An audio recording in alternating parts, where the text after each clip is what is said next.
याचा निषेध आणि इथल्या आमच्या जयभीम नगरच्या झोपडपट्टीवासियांना न्याय देण्यासाठी जी आमची या पावसाळ्याच्या टायमाला जी घरं उद्ध्वस्त केलेली आहेत त्यांना घर देण्यासाठी आणि ज्यांना मारहाण झालेली आहे तशा अधिकाऱ्यांच्यावर BMCच्या अधिकाऱ्यावर ॲट्रॉसिटी अंतर्गत कारवाई व्हावी म्हणून आपले डॉक्टर बाबासाहेब आंबेडकरचे नातू राजरत्न आंबेडकर साहेब या ठिकाणी अमरण उपोषणाला बसलेले आहेत।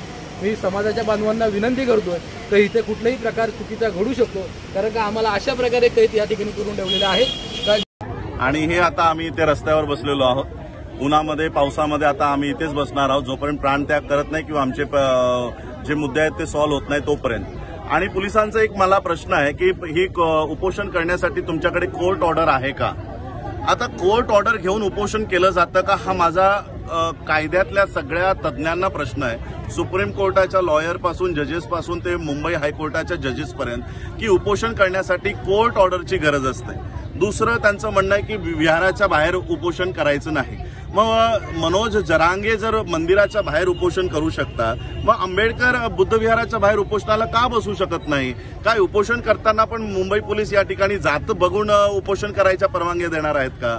आणि बघा ही सगळी लोक या ठिकाणी आमच्यापासून येण्यापासून कसं थांबवून ठेवलेलं आहे।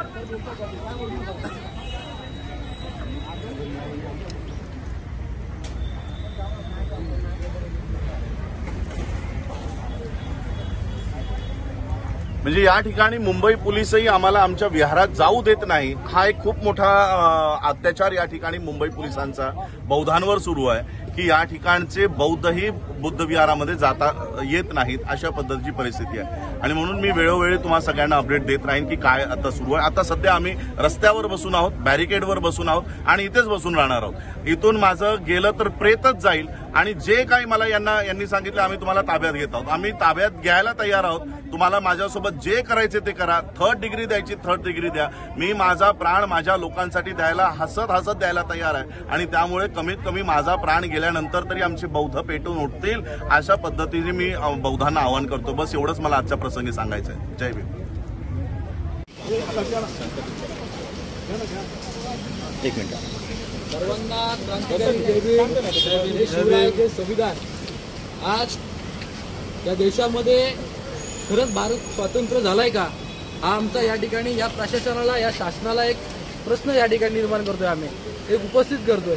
आज तुम्हा आम्हाची असणारी अस्मिता म्हणजे डॉक्टर बाबासाहेब आंबेडकरांचे नातू राजरत्न आंबेडकर साहेब यासाठी या पवईच्या जयभीम नगरच्या झोपडपट्टी इथल्या दबावाखाली ती उद्ध्वस्त केलेली आणि त्यांच्या न्याय हक्कासाठी साहेब या ठिकाणी उपोषणाला बसलेले आहेत। आणि त्यांच्या समवेत आम्ही या ठिकाणी 4 ते 5 कार्यकर्ते त्यांनी आतमध्ये सोडलेले आहेत। या ठिकाणी आमची असणारी अस्मिता म्हणजे तथागत गौतम बुद्ध आणि त्यांच्या विहारामध्ये आज आम्हाला जाण्यासाठी आमचा हा समाज अडवून ठेवला जातोय।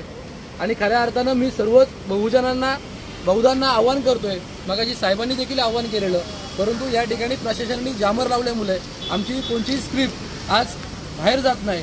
मी सर्वांना या ठिकाणी आवाहन करतोय की मोठ्या संख्येने आपण पवई या ठिकाणी भीमनगर या ठिकाणी मोठ्या संख्येने उपस्थित राहा आणि आपल्या बांधवांवर जो चुकीच्या पद्धतीने लाठीचार्ज झालेला आहे, कुठल्याही प्रकारची ऑर्डर नसताना BMCच्या अधिकाऱ्यांनी जी लाठीचार्ज केलेला आहे, इथल्या पोलीस प्रशासनाने जो लाठीचार्ज केलेला आहे।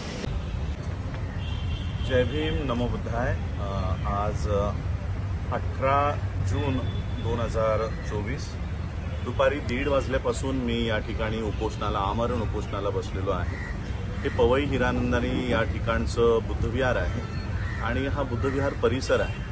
कसलंही मनाई आदेश नसताना पोलिसांनी तिथे बॅरिकेड लावलेले आहेत। हजारो लोक बाहेर उभे आहेत आणि त्यांना आतमध्ये येऊ दिलं जात नाही। या ठिकाणचे इंटरनेटही बंद करण्यात आलेलं आहे जेणेकरून आम्ही फेसबुकवरनं ही माहिती लोकांपर्यंत जाऊ नये अशा पद्धतीने। आणि म्हणून मी मुंबईच्या आणि लगतच्या बौद्धांना विनंती करणार आहे की या ठिकाणी हजारो लोकांच्या उपस्थितीत या ठिकाणी यावं आणि पोलिसांना एकच प्रश्न विचारावा की या विहारात जाण्यासाठी कोर्टाने कोणती मनाई आदेश दिलेला आहे का? कारण बाहेर बघा, मी कॅमेरा जरा शिफ्ट करा मागे घ्या, ही छावणी बघा कशा पद्धतीने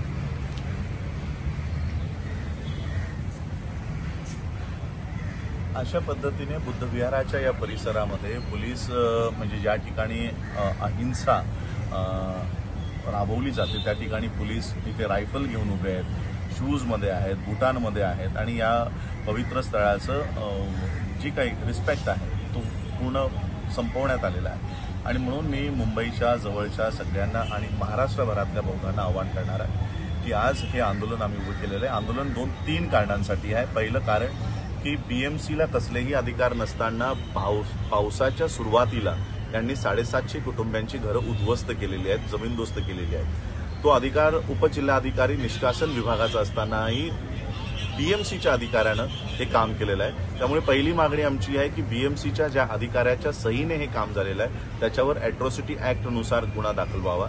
दुसरी की या ठिकाणी पोलीस प्रोटेक्शन BMCने मागण्यात आलं होतं आणि पोलिसांचं म्हणणं आहे की त्यांच्यावर दगडफेक झाली, मिरची फेकण्यात आली.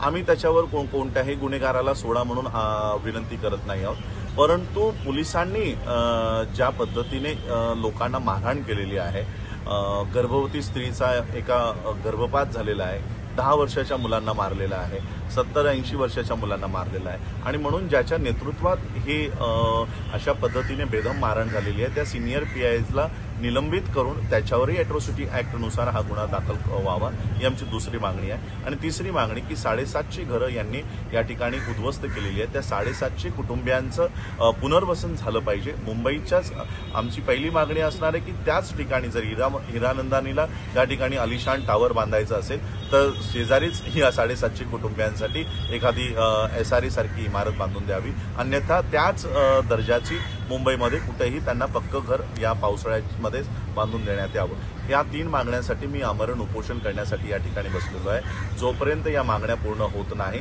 त्या ठिकाणावर तोपर्यंत मी या ठिकाणाहून उठणार नाही अशी माझी भूमिका आहे. ही भूमिका सर्वांना ज्ञात व्हावी याकरिता मी हा व्हिडिओ करत आहे. जय भीम, नमो बुद्धाय. आज आमची बाबासाहेबांनंतरची केवळ 3री पिढी आहे, केवळ 3री पिढी. 3 पिढ्यांना शिक्षण मिळालं तर आज आम्ही IAS, IPS, doctor, engineer, pilot झालोत. पुढचं पिढ्या तुम्ही आमच्या नरकात घालताय, ड्रगिस्ट बनवताय.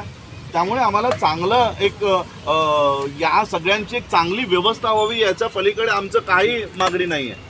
त्यांना एक चांगली व्यवस्था करून द्या, दुसरं काही नाही. आम्ही नाही म्हणत आहोत की त्यांना 500 स्क्वेअर फीटचा एक फ्लॅट द्या, की त्यांना काय आलिशान एरियामध्ये पवईसारख्या हिरानंदानीच्या जवळच्याच घरामध्ये राहू द्या. आमचं असं म्हणणं नाही आहे. कमीत कमी ते त्यांच्या मुलाबाळांचं शिक्षण चांगलं करू शकतील.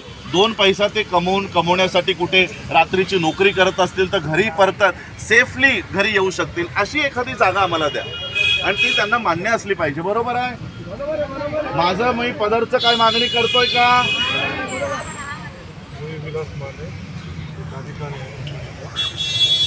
नमूद करतो की आपले जे निवेदन आहे ते आमच्या वरिष्ठ अधिकारी चालेल. कारण जोपर्यंत ही मागणी यांची तुम्ही आम्हाला लेखी देत नाही की आम्ही यांची अशा पद्धतीने सोय करत आहोत किंवा यांनी त्याला अप्रुव्हल दिलं पाहिजे आणि आम्ही काय वेटीस धरणार नाही आहोत. आम्हाला मिनिमम जे आमच्या रिक्वायरमेंट पूर्ण होत असतील अशी जागा जरी दिलीत तरी आम्हाला मान्य असेल. आम्ही काय आडून धरणार नाही की आम्हाला हीच नको तीच नको. मी माझ्या लोकांनाही समजवेन, पण आम्हाला आमचं बेसिक एज्युकेशन चांगलं असलं पाहिजे.